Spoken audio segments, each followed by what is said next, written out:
కృష్ణా జిల్లా మచిలీపట్నంలో కార్తీక పౌర్ణమి సందర్భంగా సముద్ర స్నానాలకు పోటెత్తారు భక్తులు. మంగినపూడి బీచ్ భక్త జనసంద్రంగా మారింది.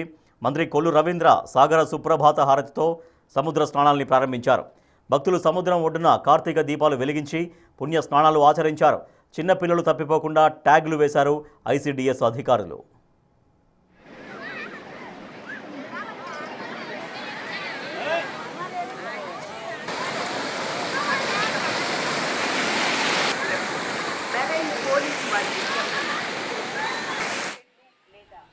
ఎన్టీఆర్ జిల్లా నందిగామలోని కంచికచర్ల శివాలయంలో కార్తీక పౌర్ణమి శోభ సంతరించుకుంది. కార్తీక పౌర్ణమి సందర్భంగా శివ కేశవ ఆలయాలు భక్తులతో నిండిపోయాయి. భక్తులు స్వామివారిని దర్శనం చేసుకునేందుకు క్యూ లైన్లలో బారులు తీరారు. విజయవాడలోని శ్రీ కాశీ విశ్వేశ్వర అన్నపూర్ణ దేవస్థానం వద్ద నుంచి మరింత సమాచారాన్ని మా ప్రతినిధి రాజేష్ అందిస్తారు. కార్తీక పౌర్ణమి కావడంతో విజయవాడలోని శివాలయాలను కూడా భక్తులతో కిటకిటలాడుతున్నాయి. తెల్లవారుజామున 3 గంటల నుండే శివాలయాలకు భక్తులు తాకిడి కనబడుతుంది. ప్రస్తుతం నేను విజయవాడలోని శ్రీ కాశీ విశ్వేశ్వర అన్నపూర్ణ దేవస్థానంలో ఉన్నాను. ఈ దేవాలయానికి ఎంతో విశిష్ట చరిత్ర ఉంది. దాదాపు 100 సంవత్సరాలకు పైగా ఈ దేవాలయం ఇక్కడ ఉంది. భక్తుల తాకిడి కూడా ఎక్కువగా ఉంటుంది. ప్రస్తుతం కార్తీక పౌర్ణమి కావడంతో భక్తుల తాకిడి కూడా ఈ విధంగా ఉందో మనం చూడవచ్చు. ఈరోజు కార్తీక పౌర్ణమి రోజు భక్తులు ఇక్కడ వచ్చి ప్రత్యేకంగా దీపాలు వెలిగించి పూజలు నిర్వహిస్తూ ఉంటారు.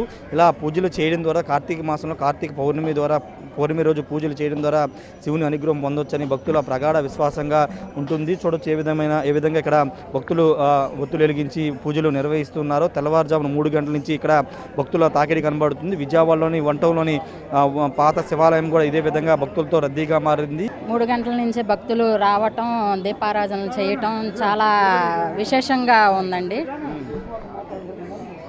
అంటే భక్తుల నుంచి ఎలాంటి ఫీడ్బ్యాక్ వస్తుంది ఇక్కడ ఏర్పాట్ల గురించి? కానీ బాగా చేస్తున్నారని చెప్పేసి ఫీడ్బ్యాక్ వస్తుందండి. చాలా ఆనందంగా వ్యక్తపరుస్తున్నారు భక్తులు.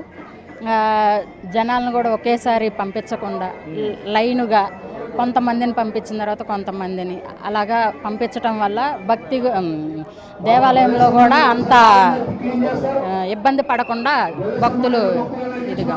ఈ ఆలయానికి ఉన్న చరిత్ర ఏంటండి? భక్తుల తాకిడి కూడా చాలా ఎక్కువ ఉంది. ఆలయానికి ఉన్న చరిత్ర స్వయంభూమి కాశీ అన్నపూర్ణ దేవస్థానం. ఇది స్వయంభూమిగా వెలిసిన వ్యక్తి స్వయంభూమి శివుడు. 120 సంవత్సరాలు గుడికి అనుభవం ఉన్న గుడి ఇది. అలాగే ఈరోజు ధర్మకర్తలుగా కానీ సెంట్రల్ కాన్ఫరెన్స్ బోండమ్మ గారు ఈ కాన్ఫరెన్స్లో దేవసేవకి సంబంధించిన దాంట్లో మమ్మల్ని మేము జాయిన్ అవుతాం. ఏంటంటే అలాగే భద్రులకు సేవ చేసుకుంటూ భద్రులకి ఏ ఇబ్బంది కలక్కోకుండా ఈరోజు తెల్లారిగట్ట 3:30 కాంచే అభిషేకాలు జరిగినాయండి. అలాగే అభిషేకాలు చేశారు, జ్యోతులు ఆరతులు ఇచ్చుకున్నారు, అభిషేకాలు అన్నీ జరుగుతున్నాయి. అలాగే భక్తులకు కూడా ఏ ఇబ్బంది కలక్కోకుండా చూసుకుంటూ చేస్తున్నామండి. అంటే పోలీసుల భద్రతను కూడా ఏర్పాటు చేశారు. భక్తులకి ఏ ఇబ్బంది లేకోకుండా దీపారాధన చేసిన వారికి మహిళలకి ఇబ్బంది కలగకోకుండా స్టెప్ బై స్టెప్ ఒకళ్ళ తర్వాత ఒకళ్ళని పంపించి దీపారాధన చేసుకుంటూ ఇబ్బంది కలగకోకుండా చేసామండి. ఇలాగే ఏవీ గారు కూడా బాగా ఈ గుడికి బాగా కృషి చేస్తున్నాడు. ఆయన చెప్పినట్టుగా మేము ఫాలో అవుతూ ఎలా చెప్తే అలా ఫాలో అవుతుందండి. భక్తులకి ఏ ఇబ్బంది కలగట్లని తెలియజేస్తున్నాం.